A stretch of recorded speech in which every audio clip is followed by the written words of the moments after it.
Sveiki, šio video įrašu bus pasidalinta trumpa Contribui apžvalga, o būtent vieno kūrėjo Contribui platformoje esantis kanalas ir jo turinys. Pradžiai Google paskyroje pradinėme paieškos laukelyje įrašom Contribui, spaudžiam, kad atsidarytų platforma. Pasirenkama paieškos laukelyje raktinį žodį sėkmingo ir spaudžiam.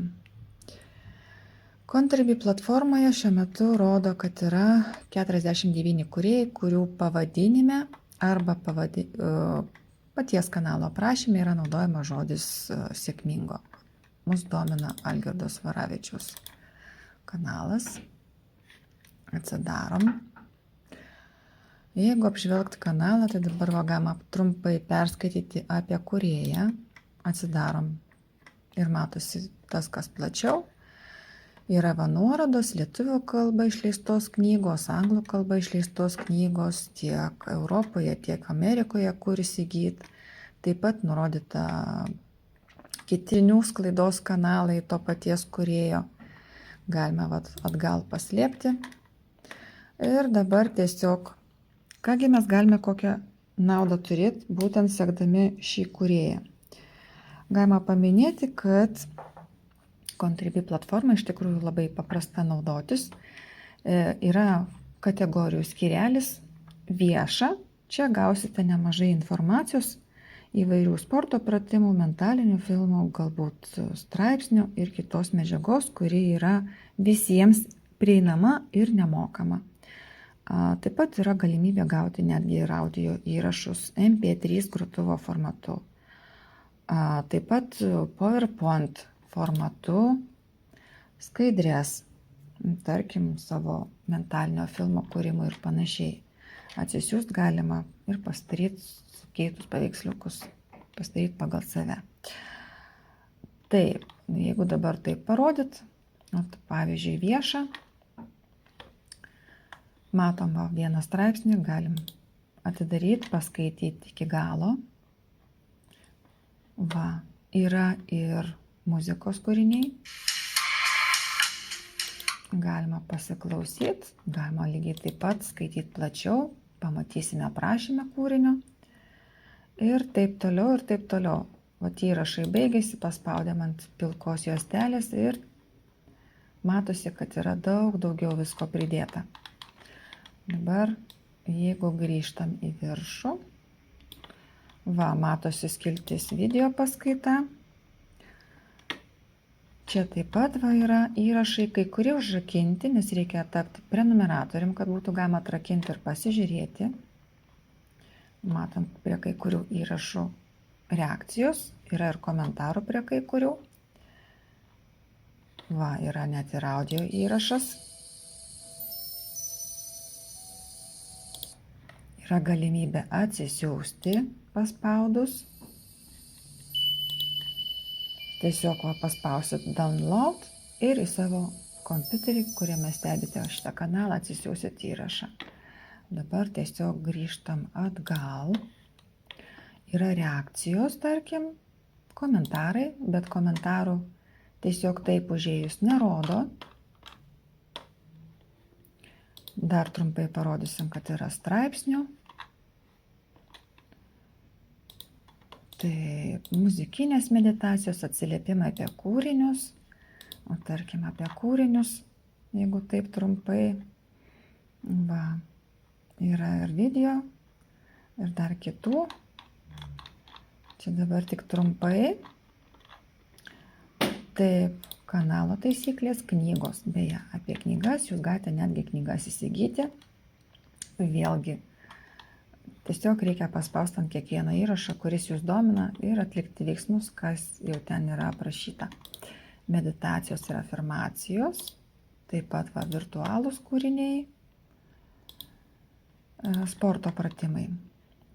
Įrašus galite ieškoti pagal pavadinimą, pagal raktinį žodį įvedę į paieškos langelį, arba tiesiog skirstant naujausias seniausias arba nuo seniausio link naujausio.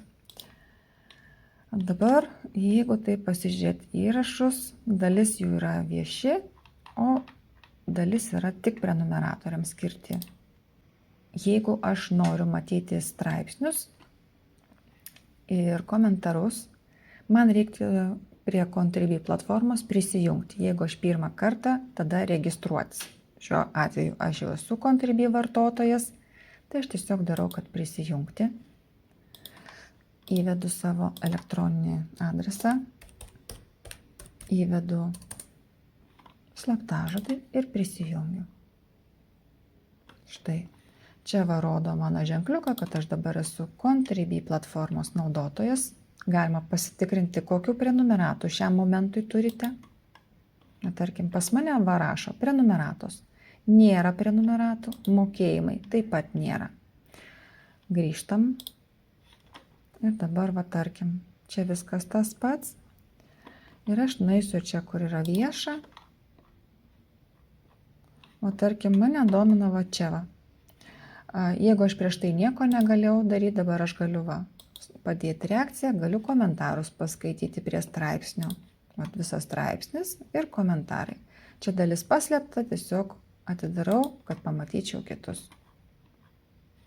Ir lygiai taip pat aš galiu savo komentarą kažkokį parašyti, prikabinti netgi savo kažkokį norimą nuorodą į kažką tai, konkrečiai va adresą įkabinti. Paskelbti, dabar kol kas neskelbsiu, bet jeigu daryčiau tai tiesiog nuspausčiau rašyti komentarą, kad jį matytų kiti. Va, kad galėčiau pasižiūrėti, man reikia tapti prenumeratorium. Paspaudžiam ir šiam momentui rodo, kad būtent šiame kūrėjo kanale kol kas yra viena parinktis prenumeratai. Aš galiu paskaityti, ką gausiu, atsidarius ir tapus prenumeratorium. Ir galiu prenumeruoti. Lygiai tas pats, jeigu tarkim, va, čia ta pati skiltis, aprašymas plačiau ir paslėpti. Yra galimybė kanalo kūrėją, tarkim, paremti vienkartinę paramą. Tarkim, pavaišinti kavos puoduku virtualiu, sumą išsirenkat patys, arba jie galit netgi įrašyti tokią, kokią jūs sugalvojat ir paspausti mėlyną mygtuką. Taip pat yra parduotuvė, kurioje galite įsigyti, šiuo atveju tai yra knyga. Ir galite paskaityti plačiau apie ką tai. Ir yra nuorodos, kaip tą knygą įsigyti. Dabar beje, Contribui platformoje labai patogus ne tik skaityti straipsnius, nes jūs galite juos peržiūrėti ir telefone ar kompiuteryje. Informacijos pateikimas šioje platformoje gana paprastas, nesudėtingas.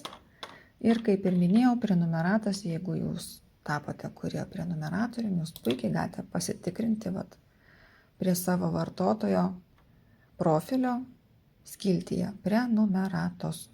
Ir viską sužinosit, ką esate užsiprenumeravę, ką stebite ir kiek už tai mokate.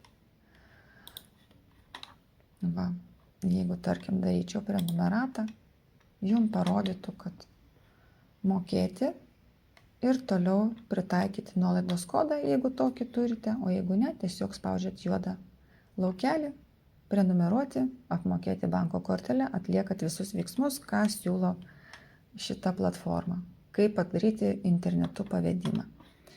Kitas būdas dar yra, jeigu jūs nenorit prenumeruoti, bet tarkim, norit įsigyti kažkokį vienkartinį įrašą, kuris jūsų domino. Kaip pavyzdžiui, čia yra mentalinis filmas. Matote, yra dvi galimybės. Arba jį matyti, girdėti kaip prenumeratoriui, arba galima netapus prenumeratorium įsigyti už atskirą vienkartinį mokestį būtent tik šitą įrašą. Jo kaina, kaip matot, 6 eurai. Jeigu aš padaryčiau pirkti, man lygiai taip pat pasiūlo tą pačią lentelę, kad mokėti banko kortelę. Tiek trumpai apie Contribui. Gero naudojimosi. Ačiū už dėmesį.